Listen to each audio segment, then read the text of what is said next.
నమస్కారం అమ్మ. నమస్తే అమ్మా. అమ్మ నేను ఒకటి విన్నాను. మంచం మీదే తినడం, మంచం మీదే కూర్చోవడం, అన్నీ మంచం మీదే చేయడం దరిద్రం అంటారు. అది నిజమేనా? నిజమేనమ్మా. మంచం దేనికోసం? నిద్రపోవడం కోసం. పడుకోవడం కోసం. పడుకోవడం కోసం మనం కేటాయించినటువంటి మంచం మీద వేరే పనులు చేస్తే ఏం బాగుంటుంది? హ్మ్. దేనికి కేటాయించింది దానికే వాడాలి కదా. అవును. అంతే కదా. అవును. పూజ గదిలో పూజ చెయ్యాలి, హ్మ్. పడగదిలో పడుకోవాలి, హ్మ్. స్నానాల గదిలో స్నానం చేయాలి. అవును. అన్ని గదులే కదా అని ఇక్కడ పని అక్కడ, అక్కడ పని ఇక్కడ చేస్తామా? చేయము. చెయ్యం కదా. హుహు. ఎక్కడి పని అక్కడే చేయాలి, దేనికి కేటాయించింది దానికే చేయాలి. అంతే. అంటే ఇప్పుడు మంచం మీదే గర్భిణీలు గానీ, కాళ్ళు నొప్పులు ఉన్న వాళ్ళు కానీ, వాళ్ళు మాత్రమే తినొచ్చంటారా మరి? అమ్మ, మంచం మీద కూర్చుని ఎవరైనా తిన్నారంటే అయితే ఈ కేటగిరీలకే ఉంది. ఎందుకంటే గర్భిణీలు కాదు, హ్మ్. ఆహ్, బాలింతలు. బాలింతలు. బాలింతలు హ్మ్.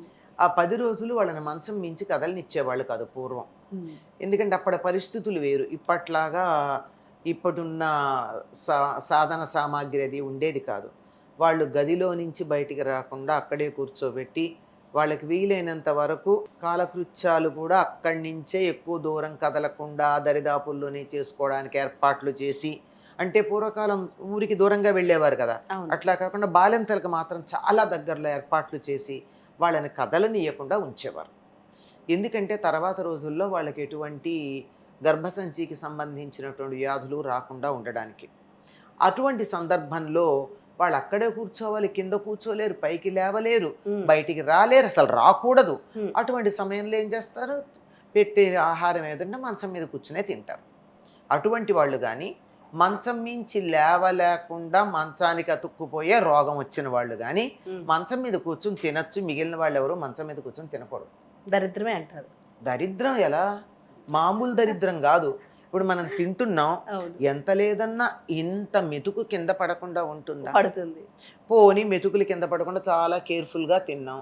తిన్నా కానీ ఏదో ఒకటి తుంపర్ లాంటిదో మనం ఏదన్నా హ్మ్. ఆహ్, కరకరలాడే తింటే ఒక పలుకో కింద పడి చీమలు పట్టం, అవును. చీమలు పడతాయి. లేదంటే రకరకాలైనటువంటి క్రిములు, కంటికి కనపడనటువంటి బ్యాక్టీరియా లాంటివన్నీ చేరతాయి. ఆరోగ్యపరంగా చూస్తే ఇవన్నీ ఎలాగో ఉన్నాయి. తర్వాత మంచం మీద కూర్చుంటే మామూలుగా ఇలా కూర్చొని తినలేం కదండి. ఇలా పడుకొని, అలా పడుకొని, ఇట్లా ఇట్లా రకరకాల విన్యాసాలతో తింటాం. ఈ ఆ! విన్యాసాల్లో గొంతుల్లోనూ పడచ్చు, ఆ! రకరకాల సమస్యలు రావచ్చు. కనుక అసలు ఆరోగ్యకరంగా భోజనం చెయ్యాలి అంటే ఇలా నిటారుగా కూర్చుని ముద్ద ముద్దకి ముందుకు వంగి గనక తిన్నట్టయితే పొట్ట రాదు. ఓకే. ఈ రోజుల్లో అందరికీ పొట్ట రావడానికి కారణం ఏమిటంటే వంగకుండా తింటాం. ఆ! వంగి తింటే పొట్ట రాదమ్మా? రాదమ్మా. ఈ విషయం ఎవ్వరికీ తెలీదు. నాకు తెలిసి చాలా అందరికీ తెలుసు, పూర్వులకి. ఈ కాలం పిల్లలకి తెలియదు. మాకు తెలీదమ్మా. మీకు తెలియదు. ఇప్పుడు మామూలుగా ఇలా కింద కూర్చుని బాసి పెట్టేసి కూర్చుంటాం కదమ్మా. అవును. బాసి అవును. పెట్టేసి కూర్చొని కింద ఇలా ఉంటుంది. కంచంలో అన్నం కలుపుకుంటాం. ఒక ముద్ద తీసుకుంటాం. ఇలా తినడం కన్నా ఆ! కొంచెం కనీసం చెయ్యి కన్నా వంగుతామా? అవును. తర్వాత కింద పడకుండా ఉండాలి, ఇలా పెట్టుకుంటాం. తర్వాత ఇలా తింటాం. లేస్తాం. ఇక్కడ నోట్లో తిని ఇక్కడ నెమ్మదిగా ఇక్కడికి జారుతుంది. హ్మ్. దాంతో ఏమైంది? ఇక్కడ ఈ జారే లోపల కొంచెం నవ్వులుతాం, కిందకెడుతుంది. ఆ! ఈ పొట్ట బ్రహ్మాండమైన ఎక్సర్సైజ్ జరిగిందా లేదా? ఆ! పేగులకి. ఆ! జరిగింది. ఇదే కారణం. అవును. ఇంత హాయిగా ఉంటుంది. ఇలా కూర్చుని తినడంలో అసలు భోజనం చేయడంలో ఉన్న పద్ధతులు గనక చూస్తే అది వేరే విషయం చెప్తున్నా. మంచం మీద కూర్చుని ఇలాంటివి కుదరవు గనక అనారోగ్యానికి కారణం అవుతుంది. అనారోగ్యంగా ఉన్నవాళ్ళు మంచం మీద కూర్చొని తింటారు. మంచం మీద కూర్చొని తినే వాళ్ళకి అనారోగ్యం వస్తుంది. అందులో అనుమానం లేదు. 2 ఒకదాంతో ఒకటి కలిసి ఉంటాయి. మంచం మీద కూర్చొని చదువుకుంటారు. ఆ! చాలా తప్పు. చదువు తప్పు. రాదు. ఓకే. పడుకుని చదువుకోకూడదు. కంటికి మంచిది కాదు, ఒంటికి మంచిది కాదు. అసలు సబ్జెక్ట్ మీద రెస్పెక్ట్ లేనట్టు. రెస్పెక్ట్ లేని సబ్జెక్ట్ మీద నీకు రెస్పెక్ట్ లేకపోతే సబ్జెక్ట్‌కి నీ మీద ప్రేమ ఎందుకుంటుంది? అందువల్ల సబ్జెక్ట్ రాదు. అంచేత మంచం మీద పడుకోవడం తప్ప ఏ పని చేయడానికి పనికిరాదు. ఆఖరికి చచ్చిపోవడానికి కూడా మంచం పనికిరాదంటారు. ఎందుకలమ్మా? అది మంచం భోగం అమ్మా. ఆ! భోగానికి సంబంధించింది మంచం. ఆ! మరణం అందుకే పూర్వులు ఎవరైనా ఉన్నట్టయితే వాళ్ళు ఆఖరి క్షణం ఉందంటే గభాలను కింద పడుకోబెట్టేవారు. ఆహా! మంచం మీద పోతే ఉత్తమ గతులు రావడం కష్టం.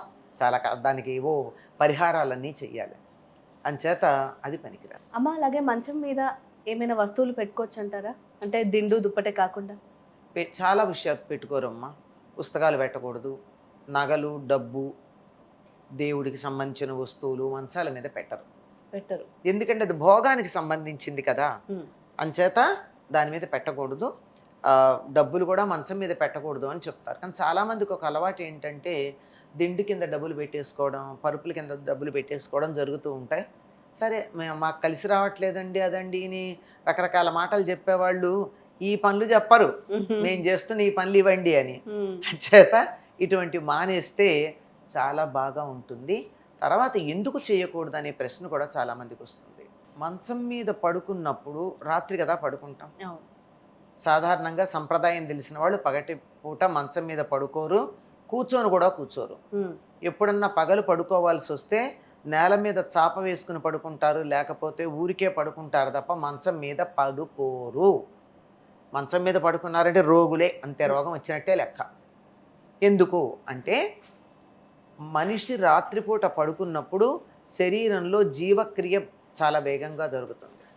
జీవక్రియ వేగంగా జరిగింది అంటే చెమటలు వస్తాయి. చెమటలు మనకు కనపడవు, కానీ మిగిలిన అన్ని రంధ్రాల్లోంచి వచ్చే చెత్త కనపడుతుంది కదండి. నోట్లోంచి పాచి, కళ్ళల్లోంచి కుసి, పిల్లలకి అయినట్టయితే చెవుల్లో కూడా అన్నీ తీసేవాళ్ళం.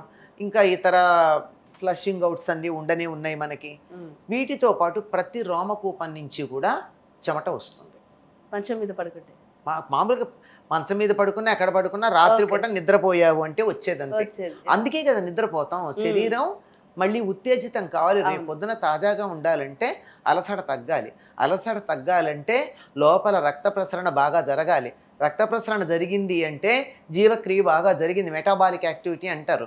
మెటాబాలిక్ యాక్టివిటీ జరిగినప్పుడు వీటి ఎనర్జీ వచ్చి టాక్సిన్స్ అన్నీ బయటకు వస్తాయి. 1-2 రూపాల్లో వదిలేస్తున్నాం. కళ్ళల్లో పూసి, నోటిలో పాచి, ముక్కులు క్లీన్ చేసుకుంటాం. అన్ని రంధ్రాలతో పాటు రోమకూపాల్లో కూడా అటువంటి చెమట వస్తుంది. దుప్పటి దాన్ని పీల్చుకుంటుంది. సమ్మర్లో కానీ ఇప్పుడు చూడండి, కొంచెం ఒంట్లో బాగుండకపోయినా పడుకున్నట్టయితే మనం పడుకున్నంత మేర చెమట మార్క్స్ ఉంటాయి, మామూలుగా ఉండవు. అంతే కదా. అలా ఉన్నటువంటి దాని మీద మనం మంచి పనులు ఎలా చేస్తామమ్మా? అంత చెమటతో నిండి ఉన్నటువంటి దాని మీద. పైగా ఇంకోటి ఏమిటుంటుందంటే మంచం పడుకున్నప్పుడు రాత్రిపూట మనం మంచం మీద పడుకున్నప్పుడు ఇలా దుప్పటి దులిపితే దుమ్ము కింద పడుతుంది, కనపడని దుమ్ము. ఎందుకు అంటే బయట నుంచి వచ్చిన దుమ్ము కాదు, మన శరీరం మీద ఉన్నటువంటి మృత కణాలన్నీ అలా వెళ్ళిపోతాయి. మన శరీరంలో ప్రతి క్షణం అనేకమైనటువంటి కణాలు చచ్చిపోయి రాలిపోతూ ఉంటాయి, కొత్త కణాలు తయారవుతూ ఉంటాయి. ఈ కొత్త కణాలు తయారవడంలో తేడా ఉన్నప్పుడే రోగాలు రావడం, మజిల్స్ ఏర్పడకపోవడం ఇలాంటివి జరుగుతాయి అన్నమాట, బక్కచెక్కిపోవడం లాంటివి. కనుక ఈ మృత కణాలన్నీ ఆ మంచం మీద పడి ఉంటాయి. చెమటతో ఆ దుప్పటి బాగా నాని ఉంటుంది కదా. మరి దీని మీద నువ్వు డబ్బులు పెడితే, నగలు పెడితే, దేవుడి పుస్తకాలు పెడితే, దేవుడికి పూజ చేయడానికి తెచ్చిన పూలు, నైవేద్యానికి తెచ్చిన పళ్ళు ఆ మంచం మీద పెడితే నేను ఎంత సరిగ్గా ఉంటుందో ఆలోచించి. తెలిసి ఇప్పుడు మీరు చెప్పింది విని ఎవరు దాన్ని ఆ ప్రయత్నం కూడా చేయరు. కానీ ఇవేమీ చేయరు. కానీ మంచం మీద పడుకుని తినడమును చదవడం కొంచెం కూడా తగ్గించేస్తే బాగుంటుంది. ఇప్పుడు మనకి తప్పని పరిస్థితులు ఏర్పాటు చేసుకున్నాం మనం. పూర్వకాలం ఇంట్లో ఒక్క పడగదిలో ఒక్క మంచం మాత్రమే వేసి ఉండేది, మిగిలిన అన్ని మంచాలు పొద్దున ఎత్తేసేవారు. ఇప్పుడు మంచాలు వేసుకోవడం ఎత్తడం లేవు కదా, గదులన్నీ మంచాలతో నిండిపోతున్నాయి. కూర్చోవాలంటే మంచం తప్ప గతి లేదు. నేను చాలా మంది ఇళ్ళకెడితే కింద కూర్చుంటాను, ఎందుకంటే కూర్చోమని మంచం చూపిస్తానే కూర్చోలేను. కరెక్ట్ అమ్మా, చాలా చక్కగా చెప్పారమ్మా, ధన్యవాదాలు.